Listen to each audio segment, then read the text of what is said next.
It is a human thing to want to know the whole truth.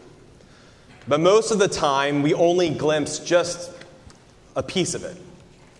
There's an old, well-known parable about several blind men who encounter an elephant for the very first time. One feels the trunk and says, "It's a hose." And another grasps the leg and insists, "It's a tree." And another touches the ear and declares, "It's a fan." Each one speaks their truth, but it is only part of the story. Only together can they begin to imagine the whole. The rabbis of the Talmud had a word for this way of seeing truth, asplakaria. It's a lens through which we see the world, but it is always incomplete, always shaped by our own perspectives. Partial truths, refracted through glimpses, adding to a greater whole.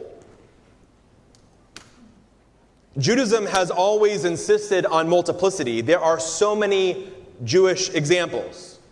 2 creation stories, 2 versions of the 10 Commandments, the celebrated cacophony of the Talmud where disagreements are preserved. And wholeness does not come from erasing differences, but from piecing them together. But let's be honest. Living with layered truths can feel exhausting.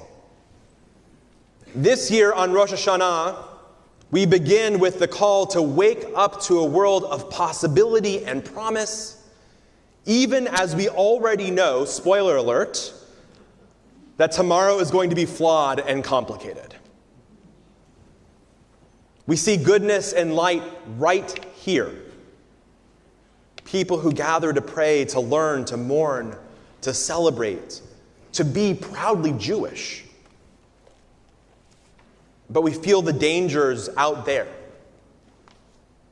Hatred, wars that grind on, leaders who divide instead of heal. Yet what frightens me most this year is not the dangers beyond us.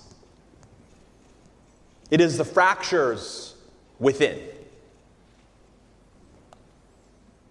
This summer, as hunger in Gaza grew, our clergy team wrote to the community, and we tried to put it into words, a reality that feels almost unbearable. As Yossi Klein Halevi said, to be an ambivalent Jew today is not to be uncertain as much as torn between conflicting certainties. We did not write to collapse complexity into one headline or to claim expertise in conducting a war or peace negotiations. We wrote because we heard the struggles that people in our community are carrying. How easy it is in times like these to harden our hearts, to cling to what feels safe, or to close our ears to the news and voices that unsettle us. We wrote to say that our love for Israel is deep and real, and that love cannot excuse us from seeing the costs of war. We wrote to say that compassion for Palestinians is urgent and necessary, but compassion cannot erase our responsibility to protect Jews and the Jewish state. And we wrote because we believe that the only way forward is with a courage strong enough to hold multiple perspectives and with nuances wide enough to keep us in relationship with one another. When we wrote that letter, some in our community read it as betrayal, as if critique meant that we were making a false equivalence or that we do not love or support Israel. And others read it as complicity, as if any defense of Israel or Israelis meant, and I'm quoting here, that we had blood on our hands. Some people left, convinced that Temple Bethel could no longer be their home, even as we were inviting people into an actual dialogue here at Temple. Last year at this season, many of us felt a dread that seemed to grow by the day. Would anti-Semitism overwhelm us here? Would Hamas or Hezbollah or Iran strike Israel again? Would the election result in civil strife? And some of those threats remain real. But this year, something has shifted. My fear is not only about what others might do to us. It is what we as Jews are doing to each other. Our Jewish house is splintering in ways our enemies could never accomplish alone. What is happening inside our community seems to reflect the fractures of this country, where rhetoric radicalizes and turns neighbor against neighbor, and family members against family members. Trust has eroded piece by piece. And we are now, in the Jewish community, reflecting back the same suspicion, the same outrage that threatens America itself. You can feel it at the holiday tables, where Israel is the subject that no one dares to mention. And you can feel it in the friendships, when bonds built over years are undone by a single social media post, a single statement, a single silence. You can feel it in the synagogues and Jewish organizations where people gather. Some of us are afraid to say what we really think, and some fear being labeled as self-hating Jews. Others fear that they're going to be accused of apologizing for violence against Jews. Still others fear being branded as people who care only for Jewish lives, or being accused of proving the ugliest stereotypes of Jewish power. And so, from opposite sides of these fears that drive us to the same place, we go silent or we get angry.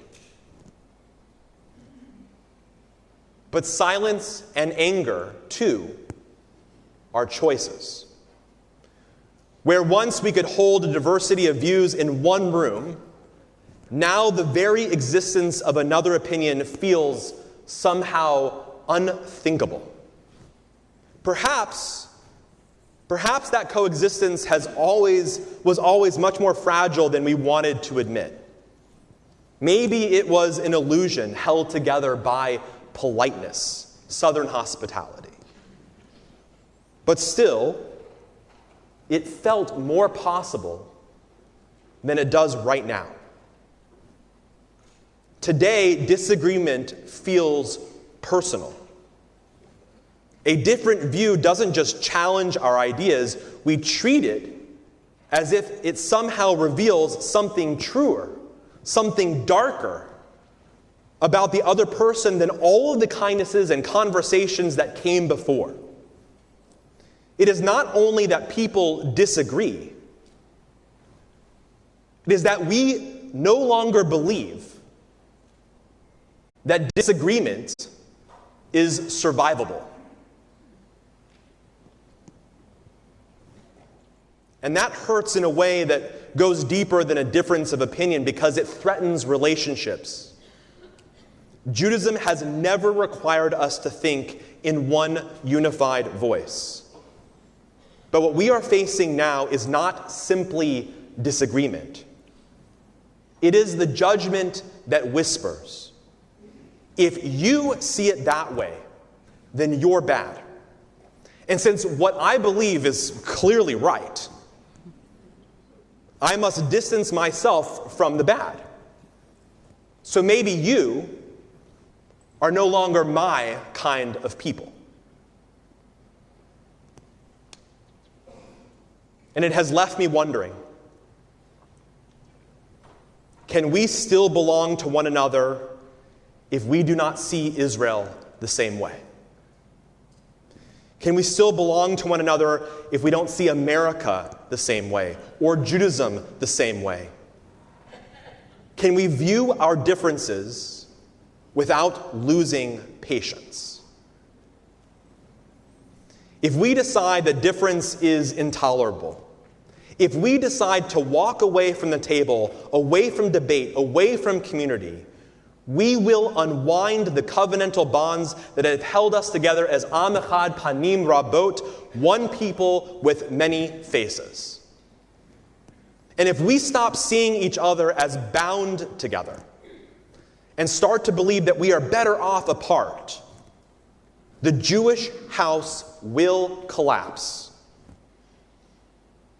And that, my friends, is not good for the Jews. History has repeatedly shown us that nothing is more dangerous for Jews than Jews divided. From the destruction of the Second Temple to Rabin's assassination, our deepest wounds have come when Jews turned on one another. When we divide, we will fall, and our enemies will not hesitate to press their advantage. The very people and institutions that sustain us will falter from infighting just when we need them the most. And we can ill afford this type of division. So what can we do? How can we bring everyone back to the table, back to generosity of spirit? And we can start by taking out the Haggadahs that we put away this past spring. The Haggadah is one of our most beloved Jewish texts, and it offers a way to hear different voices around the same table. Do you remember the 4 children from the Passover Seder? The wise, the wicked, the simple. That's what my brother called me. And the one who does not even know how to ask. Each one comes to the story with a different perspectives. Today, on Rosh HaShanah, I want to offer a new telling of the 4 children for our time. Voices that we hear in our families, voices that we hear in our synagogue and in our public life. I want to call the first child the Shomrim, the guards. The Shomrim are those who stand watch. They remember parents and grandparents who slept with shoes beside the bed, never sure when they might need to run. They remember the family who would not buy a German car, or the silence when old photographs from Europe were taken out. It was a silence held by those who barely survived.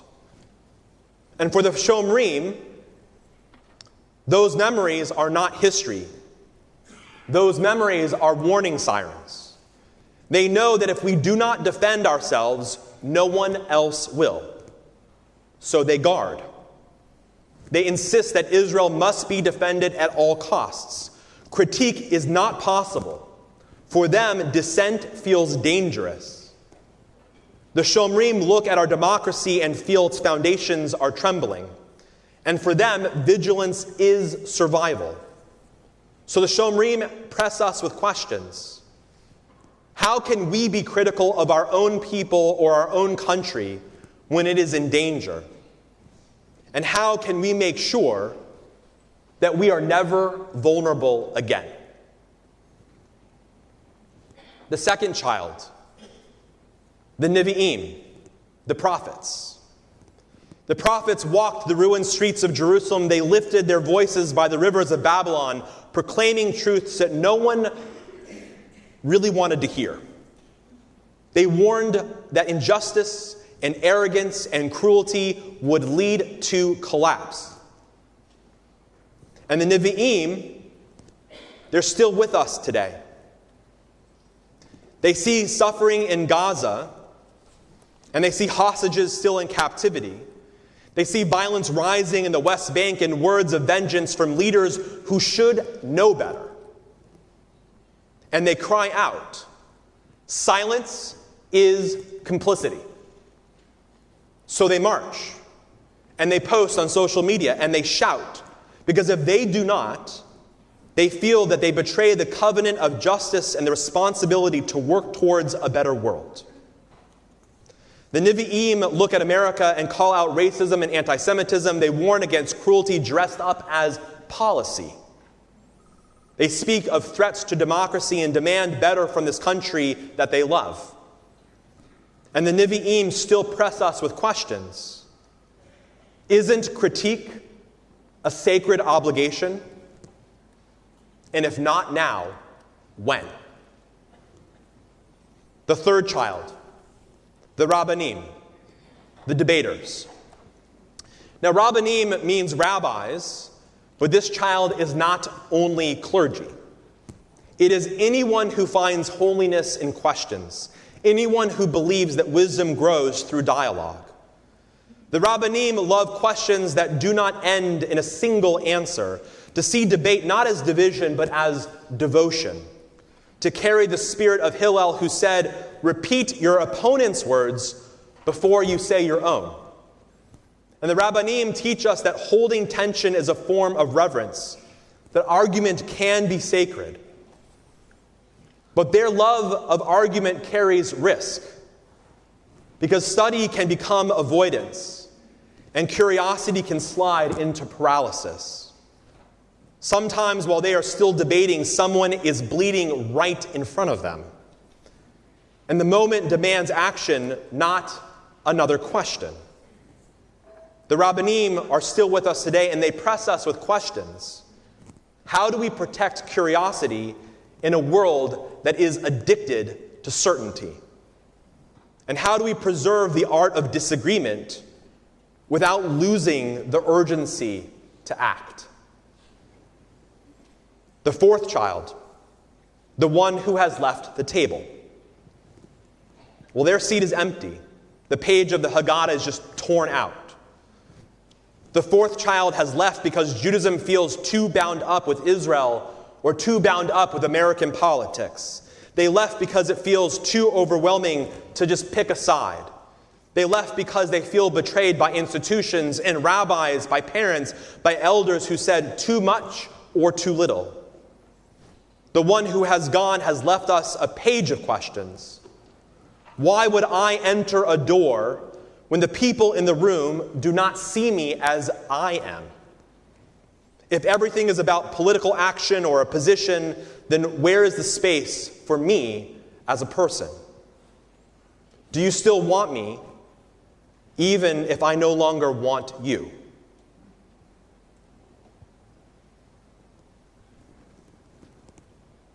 The urgency of now is real. We are responsible for how we face one another, especially when arguments grow sharp. How we do so will shape the world our children will inherit. It means quieting the shouting by listening and answering with dignity. It means rebuilding trust in small, stubborn ways. Staying present, making room, holding on to each other even when it would be easier to just walk away. And that is the work that's before us right now. It is the culture that, as your rabbi, I have poured my heart into building here at Temple Bethel with our lay leaders, our staff, and our clergy team.